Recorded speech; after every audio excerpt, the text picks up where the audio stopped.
ಬೆಂಗಳೂರಿನಲ್ಲಿ ಮತ್ತೊಂದು ರೋಡ್ ರೇಜ್ ಪ್ರಕರಣ ಬೆಳಕಿಗೆ ಬರ್ತಾ ಇದೆ. ಬೆಂಗಳೂರಿನಲ್ಲಿ ಶಾಲಾ ಮಕ್ಕಳಿಗೂ ಕೂಡ ಸುರಕ್ಷತೆ ಇಲ್ವಾ ಅನ್ನುವಂಥ ರೀತಿಯಲ್ಲಿ ಎಲೆಕ್ಟ್ರಾನಿಕ್ ಸಿಟಿಯಲ್ಲಿ ಪುನರ ಅಟ್ಟಹಾಸ. ನಿನ್ನೆ ಸಂಜೆ ಎಲೆಕ್ಟ್ರಾನಿಕ್ ಸಿಟಿಯಲ್ಲಿ ಶಾಲೆಯ ಬಸ್ ಮೇಲೆ ಅಟ್ಯಾಕ್ ಮಾಡಿದ್ದಾರೆ. ಸ್ಕಾರ್ಪಿಯೋದಲ್ಲಿದ್ದ 6ರಿಂದ 8ಕ್ಕೂ ಹೆಚ್ಚು ದುಷ್ಕರ್ಮಿಗಳು ಅಟ್ಯಾಕ್ ಮಾಡಿರೋದು. KA01 MB 5796 ನಂಬರ್ನ ಸ್ಕಾರ್ಪಿಯೋ ಕಾರು ಬಸ್ನ ಕಿಟಕಿಯನ್ನ ಹೊಡೆದು ಅಟ್ಟಹಾಸವನ್ನ ಮೆರೆದಿರೋದು. ಮಕ್ಕಳಿಗೆ ತೊಂದರೆ ಕೊಟ್ಟಿದ್ದಾರೆ. ಈ ಬಗ್ಗೆ ಸಾರ್ವಜನಿಕರಿಂದ ಈಗ ಸಾಮಾಜಿಕ ಜಾಲತಾಣದಲ್ಲಿ ಪೋಸ್ಟ್ ಹಾಕಿದ್ದಾರೆ. ಶಾಲಾ ಮಕ್ಕಳಿಗೂ ಕೂಡ ಸುರಕ್ಷತೆ ಇಲ್ವಾ ಬೆಂಗಳೂರಿನಲ್ಲಿ ಅಂತ ಪೋಸ್ಟ್ ಅನ್ನ ಹಾಕಿದ್ದಾರೆ. ಯಾವ ಮನಸ್ಥಿತಿಗೆ ಹೋಗ್ತಾ ಇದೆ ಅಂತ ರೋಡ್ ರೇಜ್ ಪ್ರಕರಣ.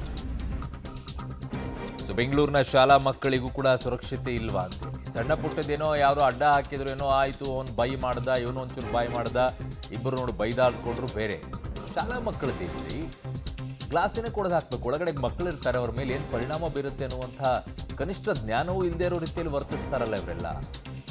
ಬಸ್ನ ಕಿಟಕಿಯನ್ನು ಒಡೆದು ಹಾಕಿ ಮಕ್ಕಳಿಗೆ ತೊಂದರೆ ಕೊಟ್ಟಿದ್ದಾರೆ. ಮಕ್ಕಳಿದ್ದಾರೆ ಅದರಲ್ಲಿ. ಮಕ್ಕಳಿದ್ದಾಗಲೂ ಸಹ ನೋಡಿ, ಈ ದೃಶ್ಯ ನೋಡ್ತಾ ಇದ್ದೀರಾ ನೀವು. ಶಾಲಾ ವಾಹನವನ್ನು ಒಡೆದು ಹಾಕಿದ್ದಾರೆ. ಏನು ಎಣ್ಣೆಗುಂಗಲ್ಲಿದ್ದೀರಾ, ಏನು ಕತೆ ಇವರು? ಏನಕ್ಕೋಸ್ಕರ ಈ ರೀತಿಯಾಗಿ ವರ್ತನೆ ಇರುತ್ತೆ? ಮಕ್ಕಳು ಎಷ್ಟು ಗಾಬರಿ ಆಗ್ತಾರೆ ಗೊತ್ತಾ? ಅವ್ರ ಮನಸ್ಸಿನ ಮೇಲೆ ಹೇಗೆ ಪರಿಣಾಮ ಬೀರುತ್ತೆ ಅನ್ನುವಂಥ ಕನಿಷ್ಠ ಜ್ಞಾನ ಆದರೂ ಇದೆಯಾ? ಅಲ್ಲಿರುವಂಥವ್ರು ಯಾರ್ಯಾರಿದ್ರು ಅವರೆಲ್ಲ ಒಂದು 6ರಿಂದ 8 ಇದ್ದಾರೆ ಅಂತೆ ಅವರೆಲ್ಲ.